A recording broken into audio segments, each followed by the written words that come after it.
સરસપુર જે ભગવાનનું મોસાળ કહેવામાં આવે છે અને જેટલા પણ ભક્તો આ રથયાત્રામાં જોડાતા હોય છે તે તમામ લોકો માટે ભોજનની જે વ્યવસ્થા છે તે કરવામાં આવે છે। એવું કહેવાય છે ગીતા કે સરસપુરની તમામ શેરીઓ તમામ ગલીઓ છે કે જે રસોડામાં ફેરવાઈ જતી હોય છે। જેટલા પણ ભક્તો આ યાત્રામાં જોડાતા હોય છે તે ભૂખ્યા પાછા ના જાય તેની પણ ખાસ તકેદારી છે તે રાખવામાં આવતી હોય છે। જોકે આ પરંપરા નરસિંહદાસજી મહારાજના સમયથી ચાલતી આવી છે। 1878માં જે રથયાત્રા શરૂ થઈ હતી ત્યારે માત્ર સાધુ સંતો જ જોડાતા હતા અને તેમના માટે જ અહીં ભોજનનો જે વ્યવસ્થા હતી સરસપુરમાં તે કરવામાં આવતી હતી। પરંતુ ધીરે ધીરે જે રીતનો પ્રચાર થયો અને ભગવાન કારણ કે વર્ષમાં એકવાર આવતા હોય છે ત્યારે ભક્તો પણ તેમને ખૂબ જ આસ્થા સાથે તેમને વધાવતા હોય છે અને આ એક એવો દિવસ હોય છે કે સામે ચાલીને ભગવાન છે કે ભક્તોને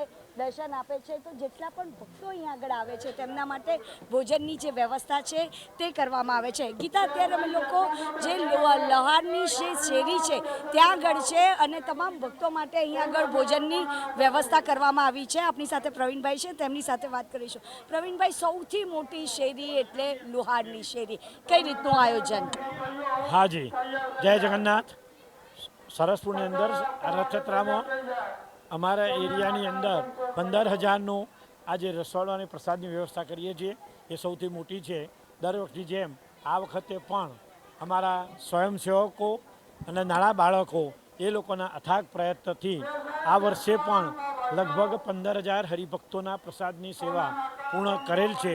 एनी अंदर दर वखत जेम आ वखते पण 1500 किलो मोहनदार, 1000 किलो बटाकाનું શાક અને 1000 કિલો લોટની પૂરી એ આપ જોઈ રહ્યા છો તેમ સંપૂર્ણ વ્યવસ્થા થઈ ગયેલી છે। હવે આ સમય છે હરિભક્તો પ્રસાદ ગ્રહણ કરી રહ્યા છે।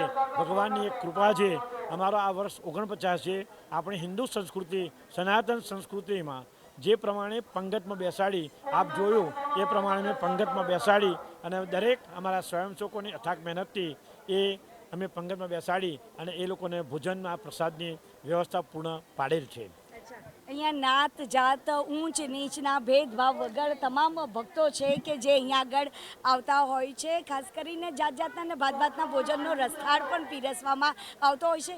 કેટલા દિવસ પહેલાં તૈયારી કરતા હો છો આ દિવસની? અમારો પૂનમના દિવસ એટલે કદાચ 15 દિવસ પહેલાં અમે આ બધી વ્યવસ્થા ચાલુ કરીએ છીએ અને આજે પ્રસાદ બનાવવાનું છે 3 દિવસ પહેલાં અને અમારા સ્વયંસેવકો લગભગ 7 દિવસ પહેલાં આ બધી કમ્પ્લીટ વ્યવસ્થા કરવા માટે એ લોકોના અથાગ મહેનત અને દિવસે તો નોકરી હોય પણ રાતે 1 વાગે 2 વાગે એ પ્રમાણે બધાના અથાગ પ્રયત્નથી આ આખું આયોજન એ ભગવાનની દયાથી અને આ લોકોના પૂર્ણ મહેનતથી એ ભગવાન પૂર્ણ કરતા હોય છે। બાળકો પણ ખૂબ જ ઉત્સાહમાં છે, બાળકો ખૂબ સરસ સેવા આપી રહ્યા છે। બાળકોને તો બેન વાત જ ના થાય।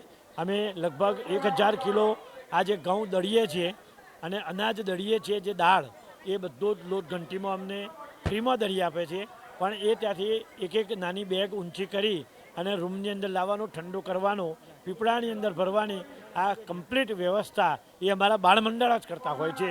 એ એમની ખરેખર અને એમની જે ધગશ હોય છે અને આપ જોયા છો જે યુવકો જે તૈયાર થયા છે એ બધા જ એ રીતે એમની સેવા પૂર્ણ કરી અને પછી જ યુવકમાં જોડાયેલા હોય છે।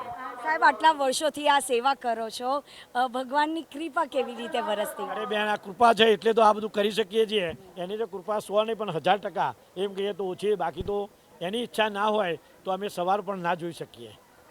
તો બસ આ જ આસ્થા હોય છે અને લોકો જે સેવા કરતા હોય છે નિસ્વાર્થ ભાવે અહીંયા આગળ પોળના તમામ જે રહીશો છે તે સેવા કરતા હોય છે એટલે તમામ લોકોમાં આ ઉત્સાહનો જે માહોલ છે તે અહીંયા આગળ જોવા મળતો હોય છે। ગીતા,